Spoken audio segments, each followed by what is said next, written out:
They buried the truth beneath snow and silence. But silence remembers everything. Tonight, we will live a life in the silent corridors of the Romanovs' tragic fall, where jeweled crowns weighed heavier than chains, and the echo of footsteps faded into prayers of ash, where gilded halls turned into tombs of memory, and candlelight wept against marble walls as time closed its eyes. But before we begin this journey, don't forget to subscribe this channel and comment name of your hometown. Leave your whispers in the comments. And if this story speaks to you, light a candle with a like. Now, get comfortable. The past is waiting. The snow was falling softly on a land that had forgotten warmth. Russia stood immense and silent. Its fields stretched like frozen oceans. Its forests were heavy with frost. Its rivers carried silence more than water. And at the heart of this vast empire stood a dynasty both fragile and divine. The Romanovs, a name whispered with devotion and fear. A family draped in crowns of gold and robes of mourning. They had ruled for more than 300 years. They had been carried by triumph and shadow alike. And in their final years, the weight of history pressed upon them with quiet cruelty. The palace was not only a palace, it was a cathedral of power. Marble floors gleamed like frozen lakes. Chandeliers glowed like constellations trapped in glass. The corridors stretched endlessly like the veins of an eternal body. Every hall breathed in scents of roses and candle wax. Every chamber bore the sigh of forgotten songs. Children laughed once in those gilded rooms. Soldiers once saluted beneath vaulted ceilings. Lovers once whispered in hidden alcoves. But in the twilight of empire, the silence grew louder than music. The corridors remembered what men tried to forget. Nicholas Romanov was not only a man, he was a symbol burdened with both reverence and misunderstanding. His crown was heavy with centuries. His throne was surrounded by ghosts. His love for his family was tender, yet his hand upon the empire was hesitant. He walked the marble halls, as if he were both ruler and prisoner. His eyes often gazed toward the horizon, as if searching for a future that receded further with each passing day. The frost of history touched his breath. The candles of the palace flickered like his reign. He was the last Tsar, though he did not yet know it. His wife, Alexandra, was a woman of devotion and sorrow. She carried in her heart a longing for a world of certainty. She leaned upon faith as upon a fragile bridge across endless water. Her love for her children was fierce. Her trust in mystics was desperate. She placed her hope in the visions of Rasputin. She searched for salvation in whispered prayers. To her, the palace was both sanctuary and prison. She dressed in silks, yet her heart trembled like glass in storm. The empire judged her harshly. The people saw arrogance where there was fear. They saw distance where there was fragility. In her silence she bore the weight of a collapsing crown. The children were the last roses of a fading garden. Olga, Tatiana, Maria, Anastasia, and the fragile heir, Alexei. Their laughter rang in corridors that had grown too accustomed to silence. Their play scattered echoes across marble floors. Their innocence was a fragile candle in a world of storms. Alexei's illness was a shadow that haunted every room. His hemophilia was more than an ailment. It was a curse upon the dynasty. Each drop of his blood was heavy with destiny. His weakness bound the family in desperation. His suffering was both secret and public. The empire whispered of his fragility. The parents prayed with trembling voices. Rasputin entered their lives, as if summoned by fate. Grigory Rasputin was no ordinary figure. He came like a shadow through the snow. His eyes were wells of darkness and fire, his presence unsettled and enchanted. He promised healing for the boy. He offered visions for the mother. He became the voice of destiny within the palace walls.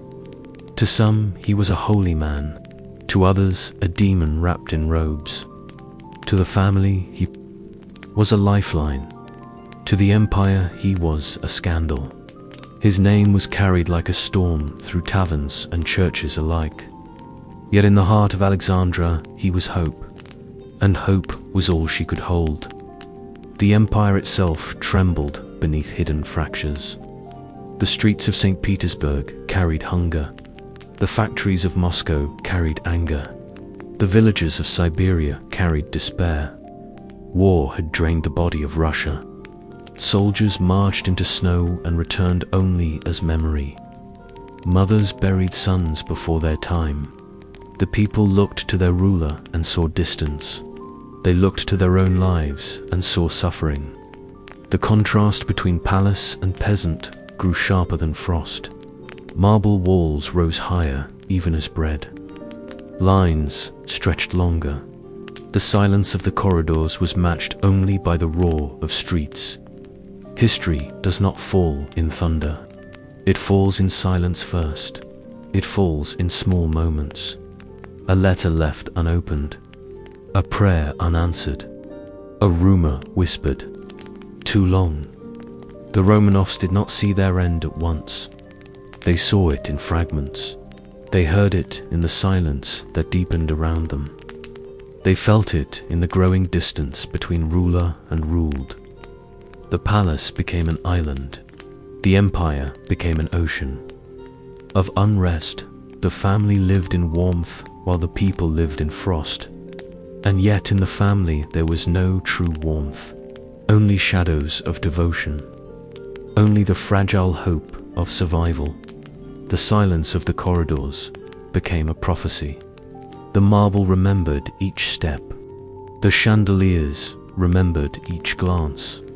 The portraits of ancestors gazed with eyes that seemed to know. Every painting of a past Tsar looked down as if mourning what was yet to come. Dust gathered slowly like a veil upon history. Frost pressed against the windows like an intruder waiting for entry.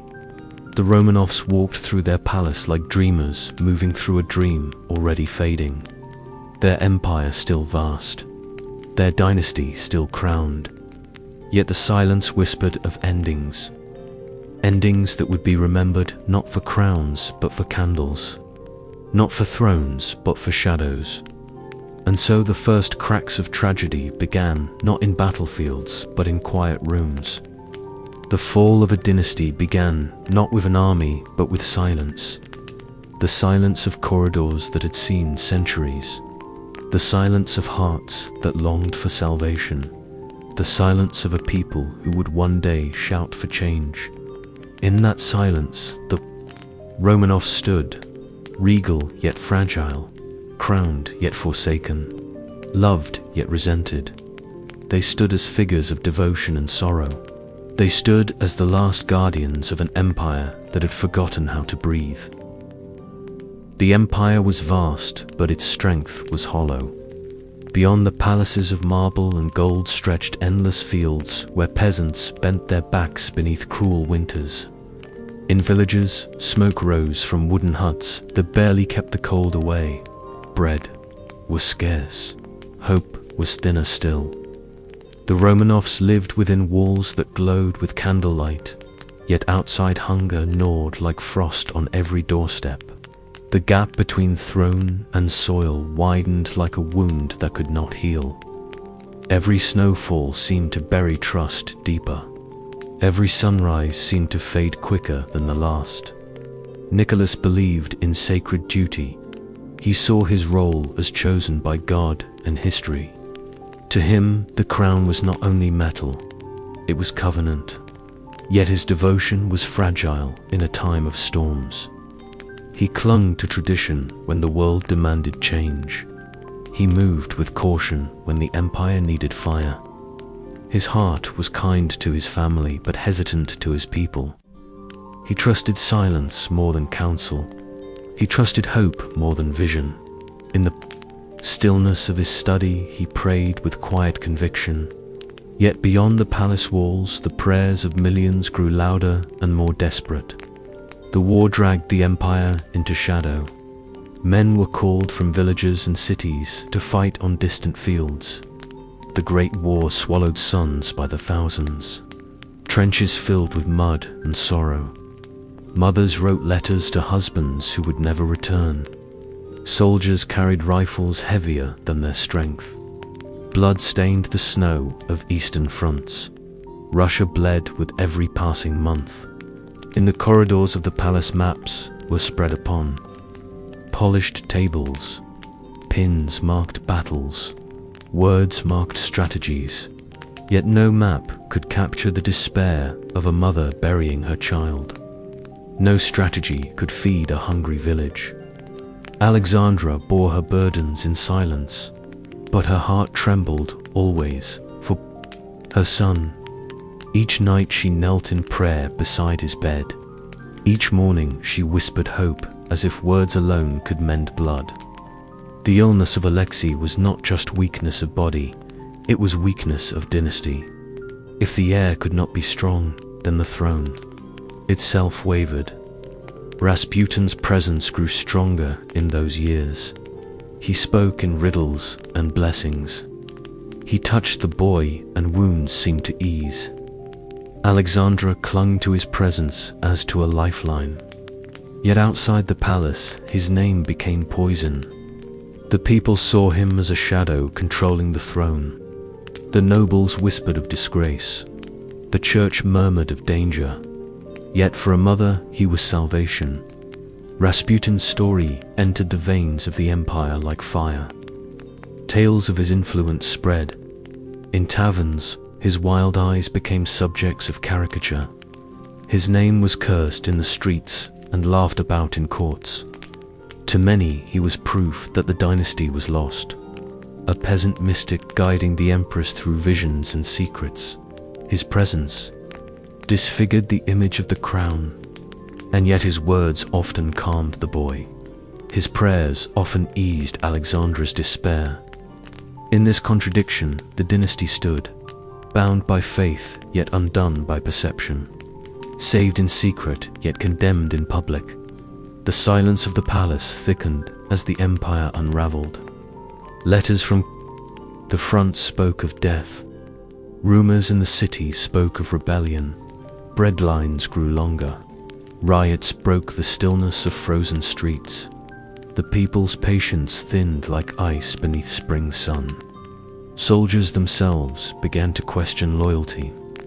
They had bled too much and received too little. The empire cracked not only at its borders, but at its heart. Nicholas still believed in divine order, but divine order seemed distant. Alexandra still believed in chosen guidance, but guidance seemed fractured. The children still believed in innocence, but innocence could not hold against history. The corridors of the palace glowed with candlelight, yet the glow felt hollow. Paintings of ancestors seemed to mourn rather than inspire. Chandeliers swung slightly, as if stirred by unseen breath. The Romanovs walked through halls heavy with silence. Their meals were served on silver, but each bite carried unease. Their conversations were light, but beneath them grew fear. They loved one another with devotion, yet devotion could not hold back destiny. The empire's foundations trembled with each passing day. The crown remained upon Nicholas's head, yet it felt colder than frost. Revolution does not arrive in thunder.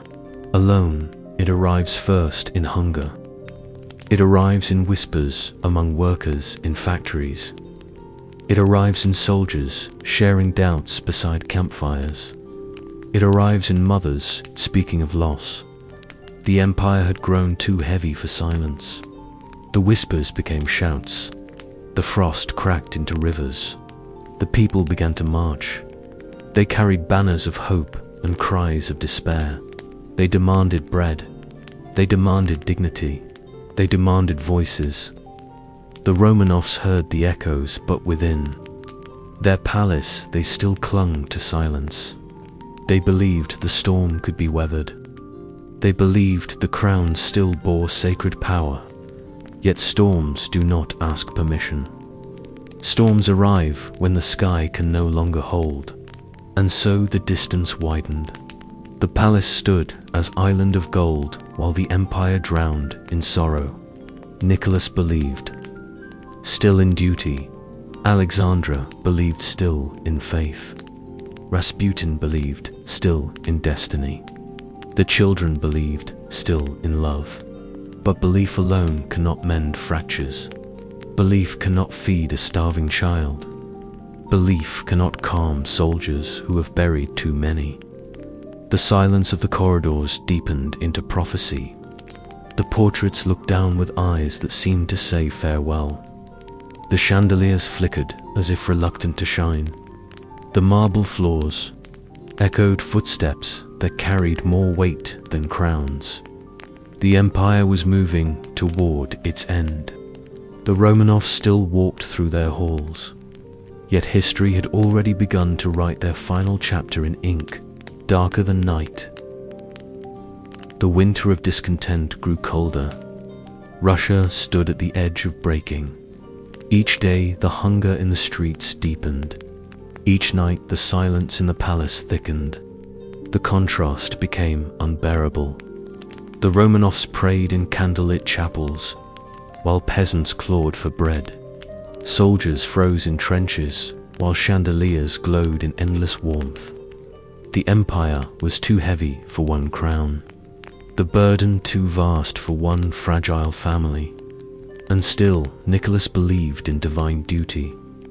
Still, Alexandra trusted in holy visions. Still, Rasputin whispered of destiny. Still, the children dreamed of mornings filled with laughter. But history moved. Like an unseen river, it carried them toward a shore they could not escape. Asterisk, the February Revolution rose not in fire, but in footsteps. Women marched for bread. Workers shouted for dignity. Soldiers turned their rifles away from obedience. Crowds filled the streets of Petrograd. Their breath formed clouds in the frozen air. Their cries rose above the domes of churches. They demanded not luxury, but survival. They demanded not thrones, but humanity. The empire could not silence them. Bullets could not frighten them. The hunger had grown too sharp, the grief too deep, the patience too thin. The corridors of power trembled. The palace walls seemed to shrink. The empire was shifting in silence and stormed together. Asterisk, Nicholas at the front could not see the full weight of this storm. Messages reached him late. Reports carried confusion. His advisors offered fragments rather than truth. He trusted loyalty that had already begun to fade. He rode trains across frozen landscapes, believing he could command fate. Yet by the time orders reached the capital, the streets already belonged to the people. His crown still gleamed, yet its light no longer reached his subjects. His throne still stood, yet its foundations were fractured. In the stillness of his compartments, he prayed. But the silence of history was louder than his words. Asterisk, Alexandra remained in the palace with the children. She believed that faith could shield them. She believed Rasputin's guidance lingered even after his violent death. The mystic had been murdered by those who feared his power, yet even in death his shadow remained. Alexandra clung to memory of his blessings. She saw his visions still alive in dreams. She prayed beside icons until her knees ached. Yet the empire outside no longer saw devotion. They saw arrogance. They saw distance. They saw betrayal. Her German birth deepened suspicion. Her silence was read as disdain. She was painted as foreign queen, blind to Russian sorrow. And in this false image, the dynasty sank deeper into isolation. Asterisk, the children felt the storm only through whispers. Olga and Tatiana sensed the tension. They wrote in diaries of unease. Maria and Anastasia still carried mischief, though shadows darkened their play. Alexei remained fragile. His illness confined him to softness of rooms and silence of care. He knew little of the streets outside. He knew more of prayers and pain. He laughed when he could. He dreamed as children dream. Yet the burden of empire pressed even upon his small frame. He was heir to a throne already dissolving. He was symbol of future already fading. His blood carried more weight than gold. The revolution grew bolder with each dawn. Soldiers joined the crowds. Officers lost control. The city became sea of banners and voices. The Duma demanded change. Ministers whispered of abdication. The empire itself called for release. Nicholas returned but found no throne waiting. He signed away the crown in silence. His hand moved across parchment, yet the gesture shook centuries. 300 years of Romanov rule ended not with ceremony, but with ink upon paper. The empire did not collapse in one blow. It dissolved like frost beneath southern sun. The corridors of the palace that once rang with commands now held only echoes. The silence deepened. The Romanovs were no longer sovereigns. They were prisoners. Of history, in the palace their world shrank. Guards replaced courtiers. Doors that once opened to grandeur now opened only to watchful eyes. The family dined together, but the table was bare compared to before. Their clothes still carried elegance, but their days carried monotony.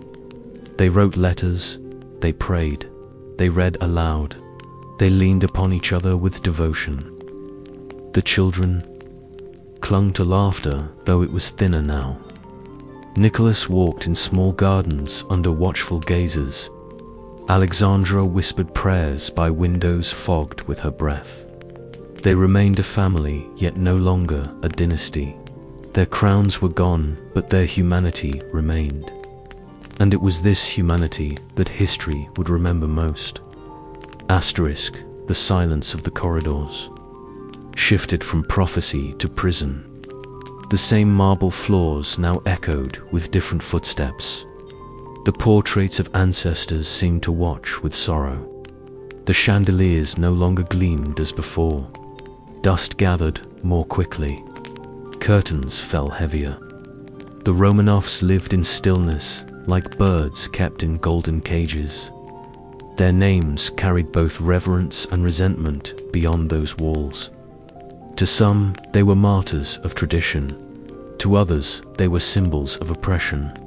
But to themselves, they were simply mother, father, children bound together by love and loss. The empire saw them as figures of history. Yet they remained human hearts beating in silence. The people outside did not forget them. Rumors swirled in every tavern. The new government debated their fate. Should they live in exile or perish in obscurity? Should they be forgotten or remembered? Each voice carried different vision. Each day their future grew more uncertain. Yet within their confinement they sought to live in ordinary rhythm. They rose with the dawn. They prayed with the candles. They wrote of their thoughts and dreams. The daughters embroidered. Nicholas chopped wood. Alexandra read scriptures. Alexei studied when he could. They existed in fragments of normal life, while the empire beyond them roared with change. And so the Romanovs passed from rulers into shadows of memory even while still alive. Their voices grew softer, their steps grew slower, their lives folded inward, yet the silence around them carried the weight of empires. They had once walked in golden halls. Now they sat in guarded rooms. Yet still they were bound by devotion, bound by faith, bound by love. The world outside had moved on. But within those walls, time seemed to pause. The silence of their days became the prelude to their fate. And history waited in stillness, like a candle refusing to burn, yet refusing to die. The abdication of Nicholas did not end the storms. It only shifted their shape. Russia stood trembling between past and future. The provisional government promised freedom, yet delivered uncertainty. The Soviets whispered of power rising from the people. The empire had dissolved, but order had not returned. Streets of Petrograd filled with banners of hope and cries of despair. Soldiers still marched, yet their loyalty fractured. Villagers still labored, yet their hunger deepened. The soil was restless, the air heavy with change. And in the middle of this restless nation, the Romanovs remained in their silent world. At first, their confinement carried dignity. They were not placed in dungeons, but kept within familiar walls. They lived under watch, yet not under cruelty. Nicholas wrote in his diary each day with steady hand. He chopped wood in gardens as if to claim purpose. Alexandra cared for the children with the same devotion as before. The daughters filled hours with embroidery and reading. Alexei studied when his illness allowed. They shared prayers at evening.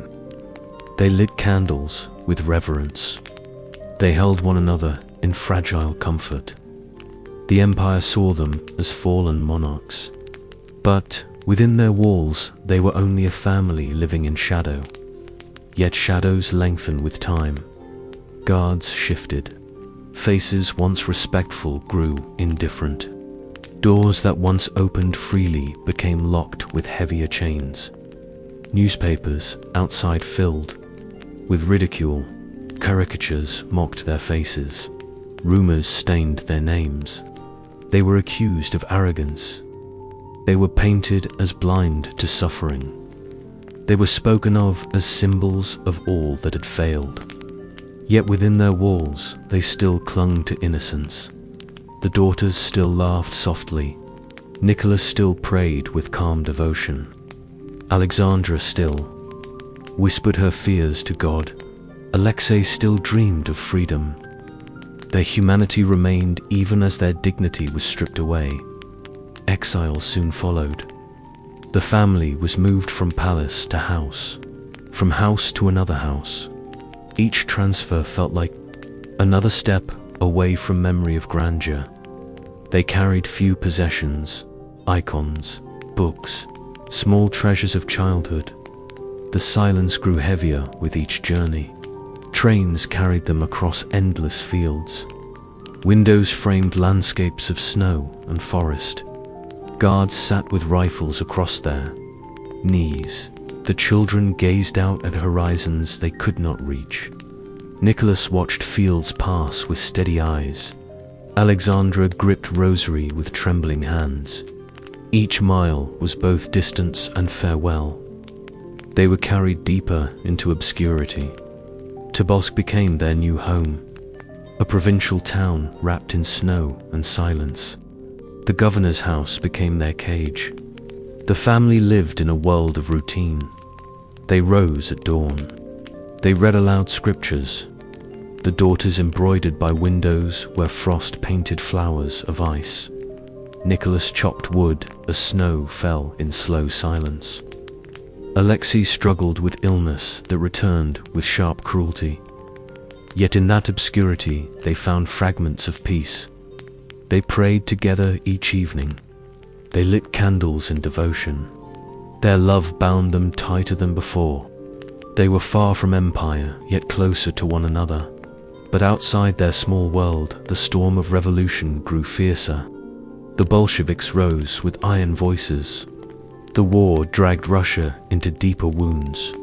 The people demanded radical change. The provisional government collapsed beneath weight of discontent. Lenin's words spread like fire through factories and barracks. Power shifted again. The Romanovs were no longer merely exiles. They were burdens. They were symbols of old world that the new power sought to erase. The silence around them grew darker. The guards grew colder. Letters were censored, movements restricted. Each day felt smaller than the last, each breath heavier than before.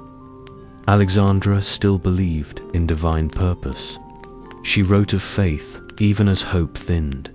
She spoke of visions of redemption. She whispered that suffering was path to salvation. Nicholas remained steady. His diary recorded weather. His diary recorded small labors. His diary recorded prayers. He did not rage against fate.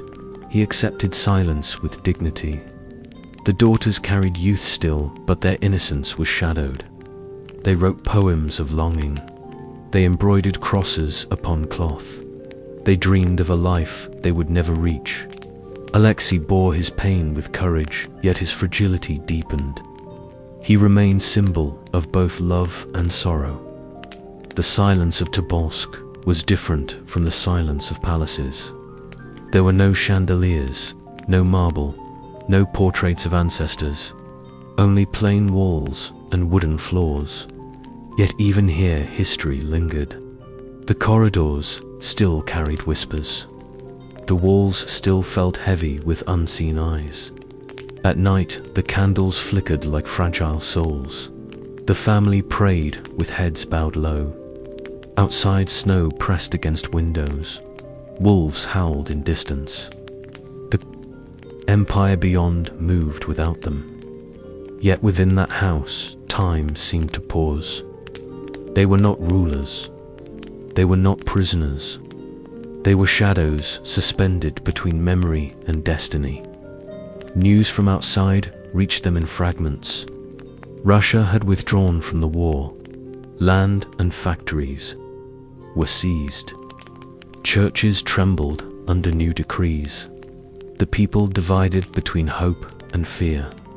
The Romanovs learned little but sensed much. They knew the tide was against them. They knew the silence grew darker. Yet still they clung to love. They wrote of gardens they would never see again. They spoke of journeys they would never take. They sang softly in evenings. They tried to keep the flame of family alive. But the silence around them was closing like a door. And so the Romanovs passed through their exile in Tobolsk like figures carved from ice. They lived not as sovereigns, but as souls caught between eras. Their names once filled cathedrals and armies. Now they filled only pages of diaries and corners of guarded rooms. They carried dignity still. They carried faith still. They carried love still. Yet history carried them toward a darker horizon. The silence of their days grew heavier. The corridors of their exile felt smaller, and each prayer they whispered rose like fragile smoke against the endless Russian night. The spring thaw of Tobolsk did not bring renewal. It brought orders. The Bolsheviks had tightened their grip upon Russia. They looked at the Romanovs not as a family, but as a danger. Exile in silence was no longer enough. They decided to move. Them again. The house in Tobolsk had been harsh, but bearable. The journey ahead carried darker weight. The family gathered their few possessions. Icons wrapped carefully. Books packed with trembling hands. Small toys of Alexei. Embroidery of the daughters. They boarded trains once more. Outside the windows, the endless landscape stretched. Villages passed like shadows. Forests loomed like watchful sentinels. The silence of the journey felt like prophecy. Nicholas remained calm. He wrote of weather. He wrote of wood chopped. He wrote of small duties. His diary did not speak of fear. Alexandra prayed silently. She carried her rosary close to her chest. She whispered blessings over her children as the train rumbled forward. The daughters sat close to each other. They gazed out of windows with quiet resignation. Their youth was wrapped in sorrow, yet their bond gave them strength. Anastasia tried to smile for her siblings, though her heart knew dread. Olga wrote in her diary. Tatiana carried dignity in stillness. Maria tended to Alexei when pain struck. The boy remained pale. His illness deepened.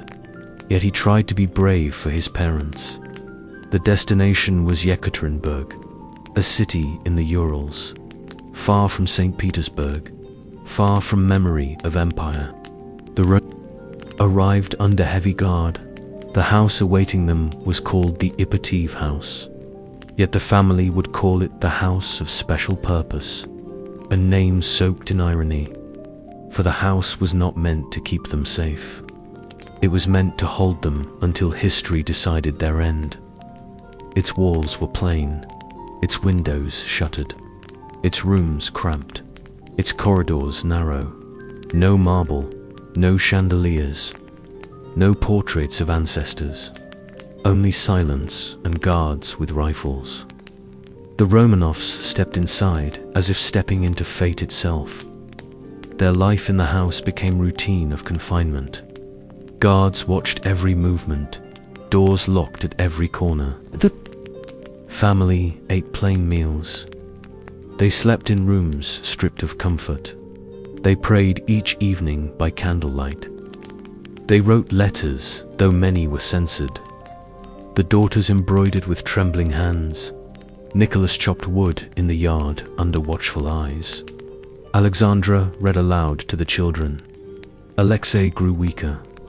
He often lay in bed pale as frost. Yet still the family clung to love. They spoke softly to each other. They sang hymns in hushed voices. They tried to keep their dignity, though the world outside had taken their crown. The city outside whispered of their presence. Workers spoke of the fallen Tsar. Soldiers muttered of the family within guarded walls. Some pitied them, some despised them. To some they were symbols of oppression. To others they were symbols of faith betrayed. Rumors carried through streets. Like smoke, the new rulers feared these whispers. They feared the Romanovs might be rescued. They feared their names might still rally devotion. They feared their very existence. The silence around the family grew heavier. The guards became harsher. Windows were painted over. Curtains kept closed. Even light was rationed. The family lived in half darkness. Nicholas bore it with calm. His dignity never broke. He tended to small tasks. He read to his daughters. He prayed with steady voice. Alexandra leaned deeper into faith. She saw suffering as divine trial. She clung to the belief that God would redeem them. The daughters carried youth still, but their laughter was faint. They smiled for one another, but their smiles were thin. They wrote in diaries of dreams fading. Alexei bore his pain with quiet bravery. He asked for stories. He asked for hymns. He asked for hope. His small voice echoed in the rooms like fragile music. The silence pressed heavier, yet his voice still rose. Outside the house, the storm of revolution deepened. The civil war had begun. Red and white forces clashed across Russia. Villages burned. Railways cut. Families displaced. The land itself seemed torn between past and future. The Romanovs stood in the middle of this storm, though unseen. Their fate was debated by leaders. Some said exile abroad. Some said trial. Others whispered of darker ends. Each day, the uncertainty grew. Each night, the silence in their rooms thickened. The family prayed for deliverance. Yet the new rulers prayed for erasure. Hope and fear collided in the stillness of the house. The house of special purpose became a world of shadows. Guards patrolled corridors with heavy boots. Their voices sharp, their eyes suspicious. The family moved quietly. They were denied freedom of walks. They were denied letters beyond censors. They were denied light of open windows. Yet they clung to fragments. Anastasia told small jokes. Maria played songs softly. Tatiana helped with chores. Olga wrote poems of sorrow. Nicholas kissed Alexandra's hand in quiet moments. She pressed icons against her lips. They still believed in one another, though the world had abandoned them. Their bond was thread of gold in a world of stone. Each candle they lit became symbol. Each prayer they whispered became memory. Each diary entry became witness. The silence of the house grew like a living presence. Its corridors absorbed their steps. Its walls absorbed their sighs. The house became shrine and prison both. They could not know what history would decide. They could not know their days were counted. Yet they felt the weight of endings in the air. The guards watched more closely. The city outside rumbled with unrest. The empire itself cracked in two, and the Romanovs waited in silence. Not rulers. Now. Not free now. Only souls bound by love within walls that carried the shadow of destiny. The summer of 1918 was unlike any Russia had seen before. The nation was broken and divided. The new rulers feared both their enemies and their allies. In Moscow, debates raged about the fate of the fallen Tsar. Some argued he should face a trial. Others whispered of execution. The Bolsheviks understood one thing well. As long as Nicholas and his family lived, their enemies had a rallying flag. Monarchists would fight for them. Foreign powers might intervene. The Romanovs were no longer rulers, but they remained symbols. Symbols could be more dangerous than soldiers.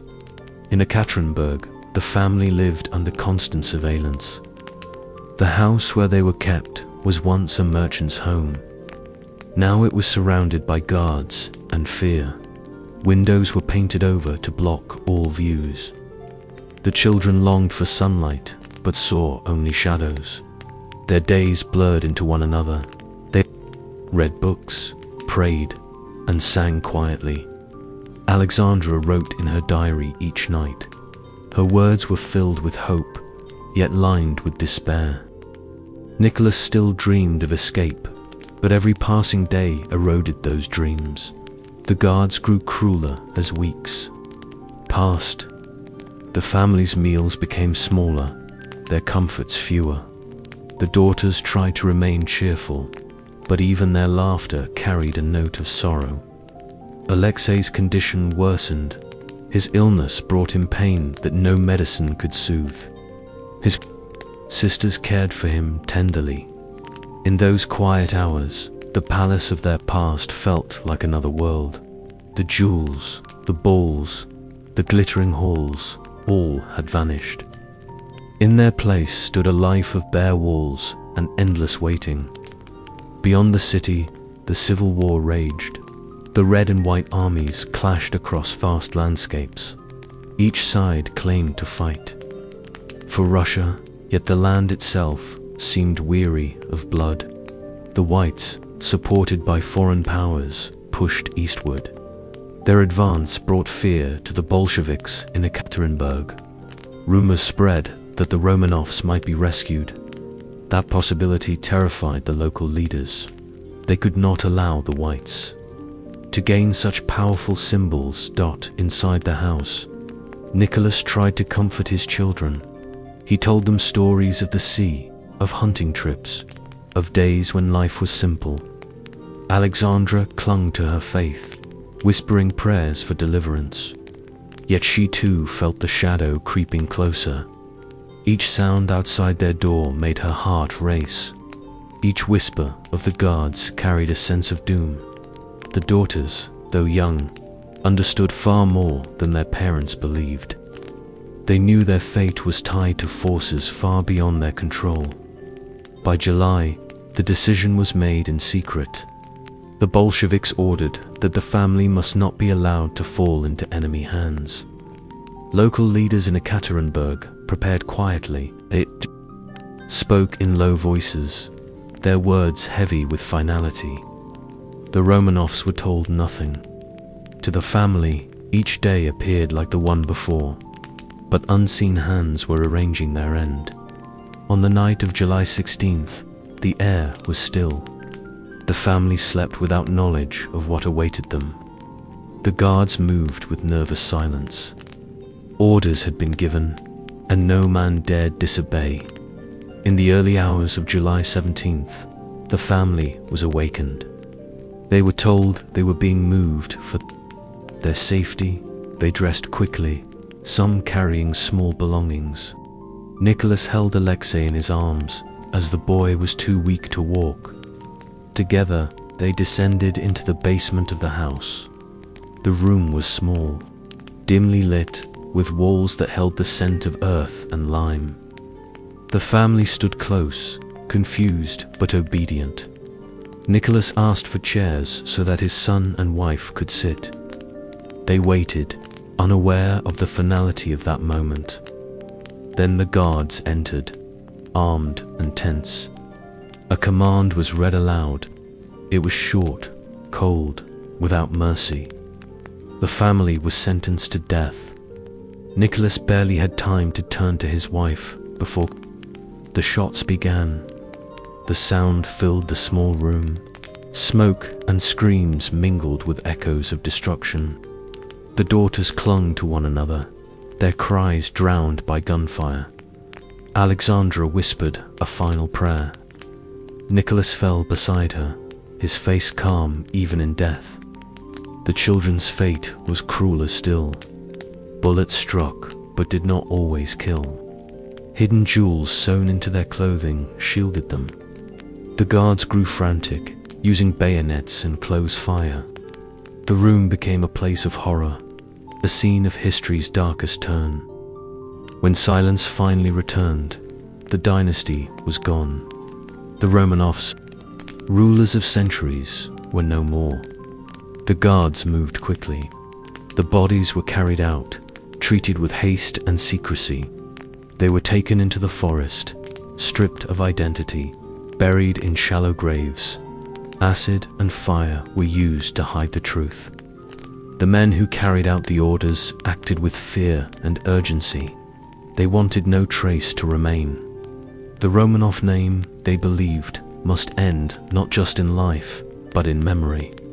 Yet memory is not so easily erased. The soil remembered. The walls remembered. The silence of that night carried across decades. Russia moved forward under new rulers, but the shadow of that basement never left.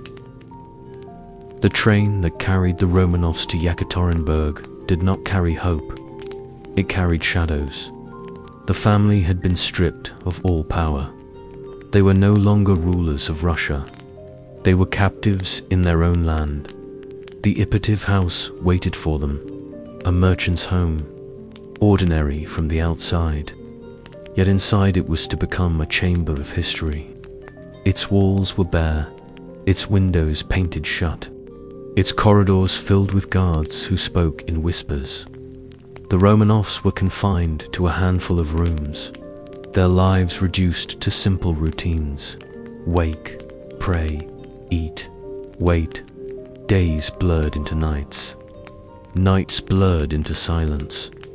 The children tried to cling to normalcy. They played with their dog. They wrote in diaries.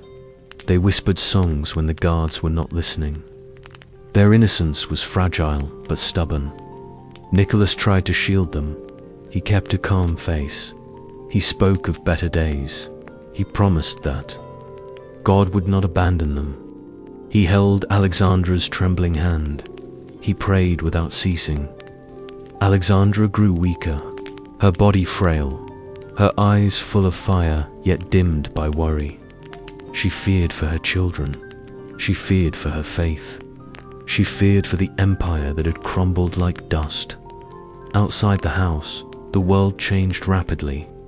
The Bolsheviks tightened their grip. Civil war raged between red and white armies.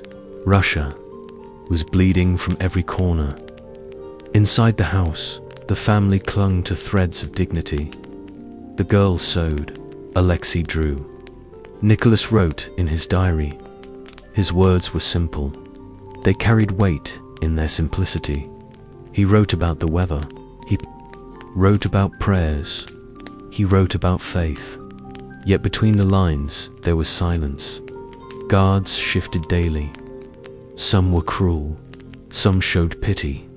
One guard gave the children extra food. Another mocked them. A few looked at the family with awe, as if unable to forget the crown. The house itself became a prison of whispers. The Romanovs were not allowed to see the outside world. Curtains stayed drawn.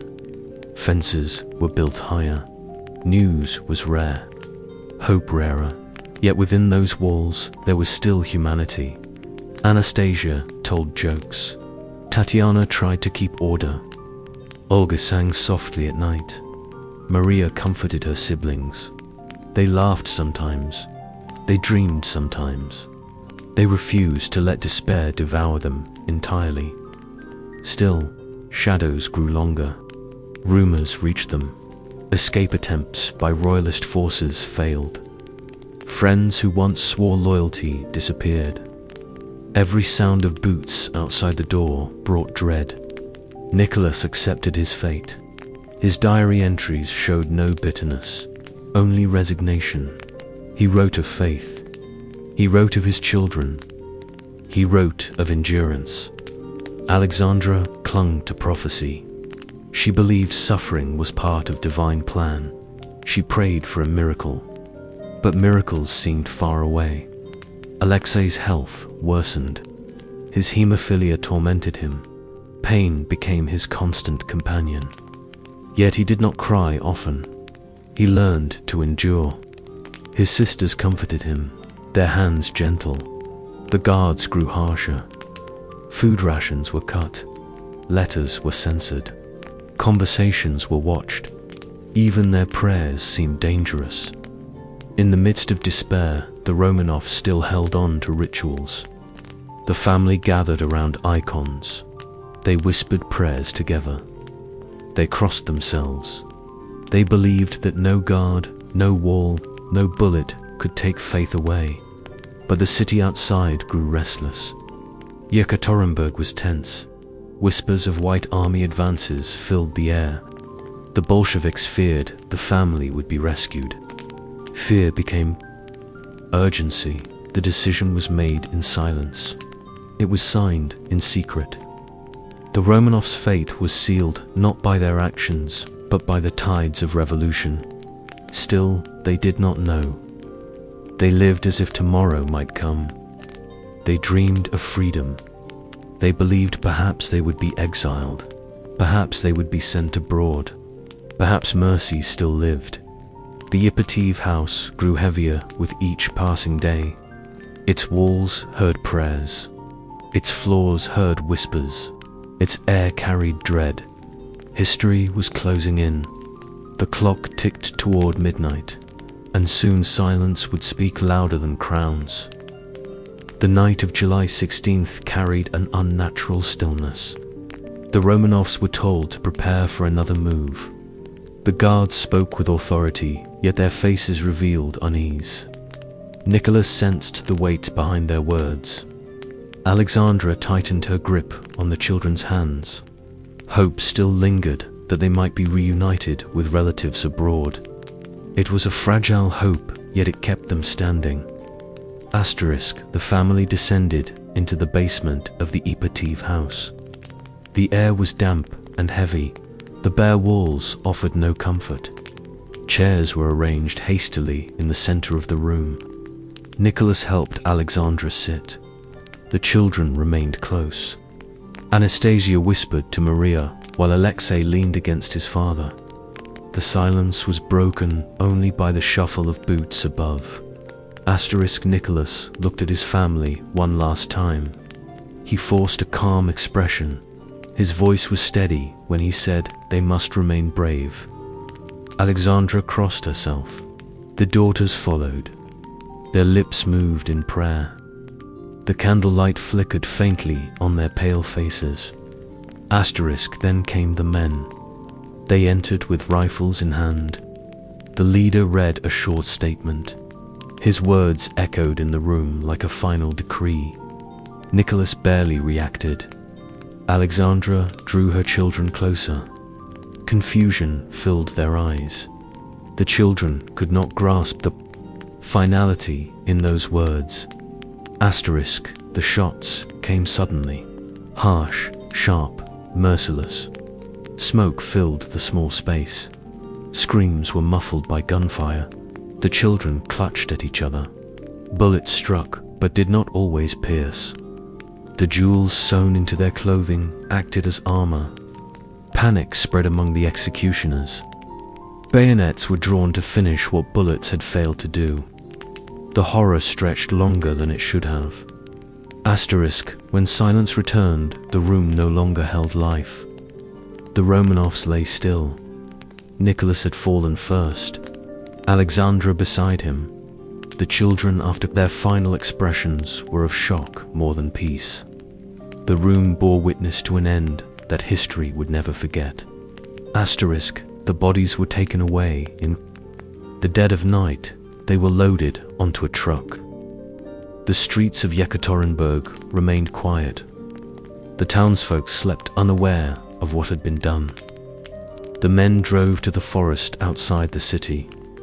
There, under cover of trees, they struggled to conceal the evidence. Graves were dug in haste. Acid was poured. Fire consumed what it could. Yet the earth never truly hides innocence lost. Back in Petrograd, rumors spread quickly. Some whispered the family had been moved. Others claimed they were safe abroad.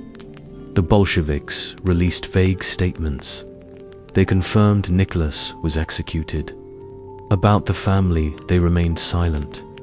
This silence fed myths that would endure for decades. Europe watched with mixed emotions. Some monarchs mourned, others distanced themselves. The war still raged. Nations were too consumed with survival to dwell on one fallen dynasty. Yet in private letters, sorrow appeared. Cousins and relatives of the Romanovs expressed regret. They felt powerless against the tide of revolution. The people of Russia reacted with indifference at first. The news was muffled by censors. Many were too weary of war and hunger to grieve. Others welcomed the fall of the old regime. For them, the deaths symbolized the birth of a new order. The Romanovs became shadows in memory. Their fate was both denied and justified. But legends refused to die. Stories surfaced of surviving daughters. Anastasia became the most enduring figure of rumor. Women appeared across Europe claiming to be her. They spoke of escape and secret rescue. Some were dismissed, others gained followers. The mystery captured imaginations. It softened the brutality of the truth for those who wished to believe. For the Bolsheviks, the Romanovs were a problem solved, yet the method haunted them. Secrecy surrounded the act, lies layered upon lies. Decades later, bones would be found. Scientists would confirm what history already knew. The family had not escaped. They had perished together. The Ipatiev house itself did not escape history. For years it stood as a silent witness. Locals called it the House of Special Purpose. In time it was torn down. Authorities feared it might become a shrine. But memory needs no walls. It lingers in the soil. It whispers through generations. The Romanovs were no longer rulers. They were no longer symbols of divine right. They were a family undone by the tide of revolution. Their wealth could not save them.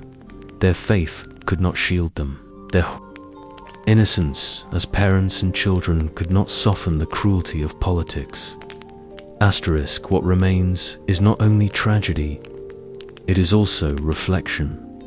Power built on fragile foundations crumbles fast. Silence imposed by fear always breaks, and lives lived within golden walls are still bound by mortal fate. The Romanovs remind us that history devours both kings and commoners.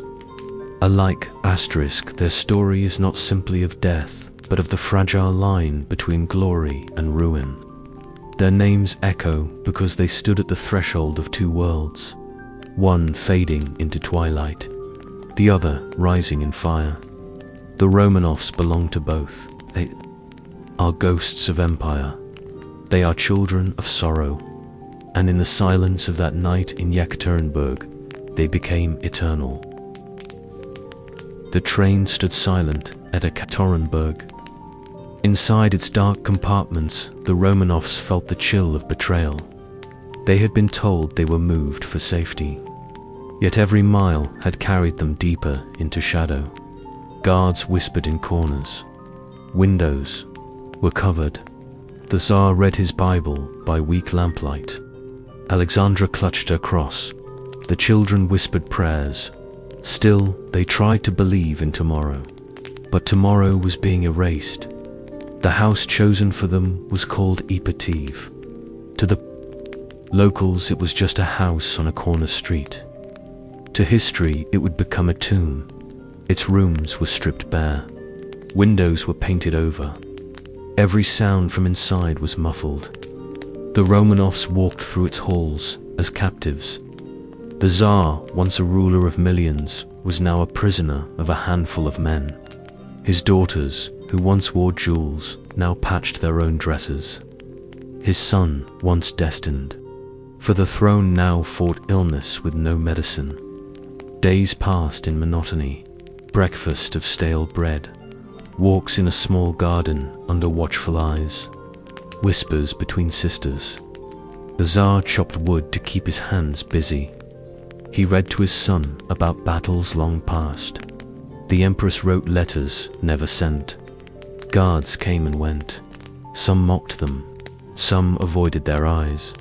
A few showed quiet respect, but respect could not change fate. Hope flickered faintly. Rumors of rescue reached them. Loyalist armies were advancing. The children clung to whispers. The Empress prayed for deliverance. The Tsar told them to trust in God's will. Yet he too felt the tightening noose. His diary entries grew shorter. His words resigned. The crown was gone. The throne was dust. All that remained was family and faith. The Bolsheviks feared them alive. They were a symbol, a rallying cry for enemies. So decisions were made in secrecy. Moscow sent orders. Local leaders prepared. The Romanovs knew nothing. They thought they might be moved again, perhaps to exile, perhaps to trial. Their world had shrunk to painted windows and guarded doors. One night they were told to pack only essentials. They believed a journey awaited. The daughters sewed jewels into their corsets for safety. Alexandra carried her medicine box. Nicholas carried his Bible. The children carried small tokens. Hope again flickered. Perhaps exile in England, perhaps escape to safety. But the house itself was already chosen as their grave. The guards grew restless. Drink filled their nights. Whispers grew louder. Orders were rehearsed. The basement room was prepared. White walls, a single light. Silence, the house waited. History itself seemed to hold its breath. On the final evening, Nicholas read from scripture, his voice steady, though his heart heavy. Alexandra kissed her children goodnight. The daughters laughed softly, as if to push away fear. Alexei dreamed of fields he would never see again. The night grew thick. The hour approached. At midnight, the command came. Wake them, bring them down. The family stirred, confused. The Tsar asked why. The guards spoke of unrest. Safer in the basement, they descended slowly. Nicholas carried his son. Alexandra leaned on her daughters. The room was small. Chairs were placed. They were told to wait. The Empress clutched her, cross. The Tsar stood tall, though stripped of crown. The daughters looked at each other with frightened eyes. The boy coughed weakly. The guards entered, guns in hand. Faces hard. One voice announced the sentence. The Tsar barely had time to reply. The sound of gunfire filled the basement. Smoke thickened. Chaos reigned. Bullets struck walls. Screams echoed. The room became a storm of death. The daughters resisted death, longer their corsets lined with jewels, deflected shots. Bayonets finished what bullets had not. The room was painted with silence at last. When dawn broke, the Romanovs were gone, carried into history by betrayal. Their bodies hidden in the forest. Their names whispered in grief. The empire they once ruled scattered like ashes. The house of Ipatiev stood empty, yet its walls carried echoes. Russia awoke to a new age. The crown was broken, the old world buried. A revolution had triumphed, but left a haunting shadow. For in killing the Romanovs, the new rulers silenced more than a dynasty. They silenced a symbol of a vanished world, and yet their story refused to die. The last Tsar and his family were gone, but their memory remained. Their fate whispered across generations. Their tragedy became legend, and legend endures longer than thrones. The final days of the Romanovs came like a storm. Their last hope faded with each passing hour. In Ekaterinburg, the family lived under harsh guard. The house was sealed with boards and wire. Armed men stood at every door. The family was cut off from the outside world. Letters never reached them. Visitors were forbidden. Nicholas tried to remain calm. He read the Bible each night. Alexandra clung to her faith. She told her children that suffering was holy. The children prayed. They sang hymns softly. They hoped for rescue, but deep down, fear grew heavier. The guards grew crueler. Food was poor.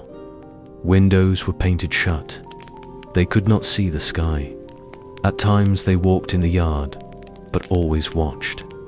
The children looked pale and thin. Still, they stayed close together. They spoke of their palace days, their dogs, their gardens. Memory became their escape. Nicholas wrote in his diary. His words were simple. He noted the weather. He wrote about meals. He mentioned walks. But silence filled the lines between. His diary became a record of despair. Outside the house, Russia burned. The civil war raged. The red and white armies clashed. The whites marched toward Ekaterinburg. If they captured the city, the Romanovs might be freed. The Bolsheviks knew this. To them, the Romanovs were a danger. Alive, they were a symbol for enemies. A secret order was given. The family must be executed. It was July 1918. The night of fate came. The guards woke the family. They told them to dress. They said they were being moved for safety. Nicholas believed it. He helped his son, weak with illness. Alexandra leaned on her daughters. They carried pillows, small treasures, and their hope. They were led to the basement. The room was bare, the walls white. Chairs were placed. Nicholas stood near his son. Alexandra sat beside the boy. The daughters lined up. They waited. The guards shuffled. The air was heavy. Then the command was given. Guns were raised. Shots broke the silence. Smoke filled the room. cries echoed. The children screamed. The bullets struck, but some daughters did not fall. They had hidden jewels sewn into their clothes. The stones acted as armor. The guards panicked. They stabbed with bayonets. They fired again. The horror dragged on. At last, all was still. The family lay silent. The room smelled of gunpowder and blood. The dynasty of 300 years ended in a cellar. The bodies were taken in secret. They were loaded onto a truck. At first, they were hidden in a mine. But fear of discovery grew. The guards moved them again. They buried them in the forest. Acid and fire were used to hide the truth. The earth swallowed the Romanovs, but for years, rumors spread. Some believed a daughter survived. Tales of Anastasia lived on. Women claimed her name. Stories filled newspapers. People longed to believe. But the truth was different. The family was gone. The Bolsheviks hid the story. They spoke little of the murder. To them, it was a political act. Yet whispers never faded. Exiled Russians mourned. Churches prayed. Royalists dreamed of restoration. The world wondered decades past. The Soviet Union held the secret. Only in time did truth emerge. The graves were found. Bones were studied. Science confirmed the fate. The family was gone, but memory endured. The Romanovs became symbols. To some, they were martyrs. To others, they were rulers who failed. Their fall was tied to Russia's fate. Empire collapsed. Revolution rose. The old world died, and a new one was born in blood. Yet their story still moves hearts. Nicholas, the gentleman, unready for his crown. Alexandra, torn by fear and faith. The children, innocent and bright, bound to a destiny they could not escape. Their lives ended in silence, yet their voices still echo. In the end, history is not only about power. It is about people. The Romanovs remind us of the fragility of crowns, the weight of choices, and the cost of faith. Their tragedy stands as a shadow over Russia, a tale of devotion, blindness, and the storm of revolution. The cellar in Ekaterinburg remains etched in memory. It was more than the death of a family. It was the end of an era. An empire turned to dust, and in that dust, the ghosts of the Romanovs still walk. And so, our journey through the fall of the Romanovs comes to an end. Their palace halls now stand silent, yet every shadow whispers of what once was. If your soul longs for more journeys into history's twilight, take my hand and subscribe, for the past is never truly gone. It only waits for someone to listen. In our next voyage, we will step into the haunting corridors of the French Revolution, where the roar of the crowd met the silence of the guillotine. Until then, may the echoes of the past follow you into your dreams, and may you wake ready for the next legend. Good night.